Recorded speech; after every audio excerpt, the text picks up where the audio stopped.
আমাদের ঘট নাড়িয়ে দিচ্ছেন, ঘট তুলে দেওয়া হচ্ছে, তাই তো? ঘট এখান থেকে উপরে তুলে দেওয়া হবে, তাই তো?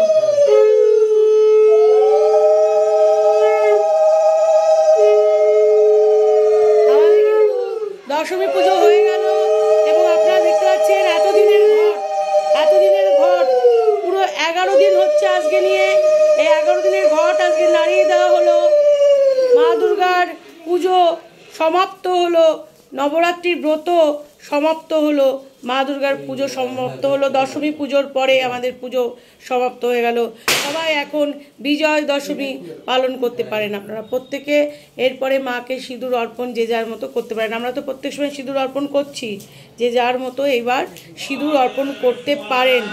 মণ্ডপে যখন মাকে ঘর যখন খুলে দেওয়া হবে তারপরেই কিন্তু সবাই দেখবেন মায়ের গায়ে হাত দেবেন। এবং আমার একটা অনুরোধ, জানি না এই ভিডিও মানুষ দেখবে কিনা, কতটা দেখবে, প্লিজ আমিষকে শুদ্ধাচার না করে প্লিজ মাকে আপনারা যেখানেই পুজো করেন না কেন, সেখানে তো কিছুদিন ধরে ঘট স্থাপন করে পুজো করা হয়েছে, মায়ের গাত তো স্পর্শ করবেন না। তিনি জগৎ জননী, তিনি সর্বত্র বিরাজ করছে। আমাদের সমস্ত শুভ শক্তি হচ্ছে ওনার মধ্যে বিদ্যমান।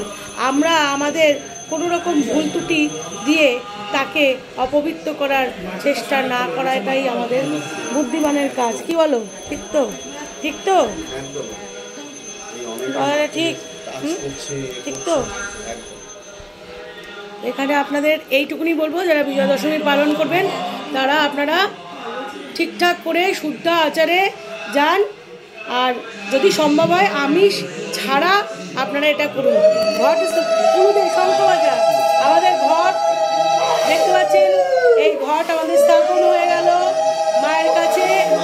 মায়ের বিসর্জন নেই আমাদের, এর জন্য ঘট এখান থেকে আমাদের পুরোপুরি স্থাপন হয়ে গেল। এই ঘটেই কালকে নারায়ণের পুজো করা হবে, আমাদের দেবী ঘট স্থাপন হয়ে গেল, আমাদের উপরে দেবী ঘট উঠে গেল। দশমীর পুজো কমপ্লিট হয়ে গেল, কিছুক্ষণের মধ্যে দশমী কমপ্লিট হয়ে যাবে। এরপরে একাদশী আরম্ভ হবে। বিজয় দশমীতে সিঁদুর পরানো উচিত বা সিঁদুর অর্পণ করানো উচিত। আর একটা কথা হচ্ছে, প্রত্যেকে মায়ের পায়ে সিঁদুর দেওয়ার অধিকার আছে, মায়ের কপালে ওরমভাবে সিঁদুর দেওয়ার অধিকার নেই।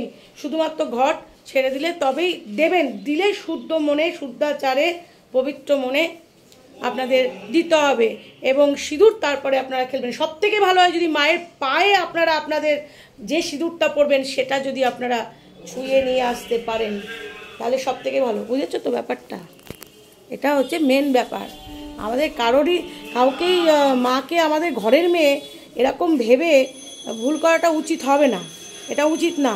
যেটা একটা চল রয়েছে, কিন্তু ঘরের মেয়ে কেমন হয়? তাহলে মায়ের মতো হয়? তা তো না। হ্যাঁ, তাহলে মায়ের সেই গুণের একটা অবশিষ্ট গুণ যদি একটুও থাকে, সেই রকম যদি হতে হয় তাহলে সেটার জন্য তপস্যা করতে হবে। এটাই হচ্ছে ব্যাপার। হ্যাঁ, ঠিক আছে। তাহলে আপনাদের এটা আমি ভিডিওর মাধ্যমে বললাম। আমি আশা করব অন্তত কেউ না করুক আপনাদের সেইগুলো, কিন্তু আপনারা যদি করেন, আপনারা যারা ভক্তি করে এখানে পুজো করেন তারা যদি করেন, সেটাই আমরা খুশি। মায়ের সামনে না, আমরা সিঁদুর দিয়ে দিই, ঠিক আছে? যখন মা হবে, মা হতো সবার উপরে, তখন আর ওই বেদিতে, তাহলে ওটাও হয়, মানে ফার্স্টে ওনাকে দেখতে হবে। ঠাকুরমশাই একদম নিরামিষাসী পুরো, ঠিক আছে? এই ঠাকুরমশাইকে যদি পান, কেউ হাইজ্যাক করে রেখে দেবেন, কিডন্যাপ হয়ে যেতে পারে। কিডন্যাপ কি, তাই তো? তোমরা যেমন নিরামিষ খাচ্ছ, তো পুরো তোমরা তো এখন খাচ্ছ, উনি তো পুরো বছরেই খাচ্ছেন না। আর লোককে বলবে খাও, তোমরা খাও। এই কেমন পাবলিক দেখুন, এই পাবলিক হচ্ছে বামা খ্যাপার মতো তাপস খ্যাপা হয়ে যাচ্ছে। হাসিস কেন? হাসি দিয়েছে, দেখি একটু মুখটা দেখি।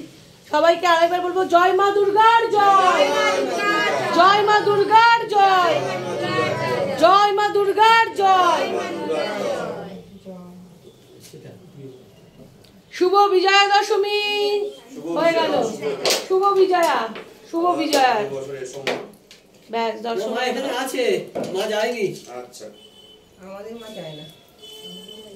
এটা তো প্রতিষ্ঠিত ওখানে সবার মাই যায় না, আমরাই মা তাকে ভালোবাসি আছে। মুখটা ঘুরিয়ে থাকি। মা কি মুখ ঘুরায় বল? আমাদের ওই কটা দিন আর সহ্য হয় না, তাই না? আমাদের এই কটা দিনই আর সহ্য হয় না, কি বলো? তা বছরে অন্তত 4-5টা দিন ঠিকঠাক করে পালন করা যায়, তাই না? ঠিক আছে, আমাদের ঘর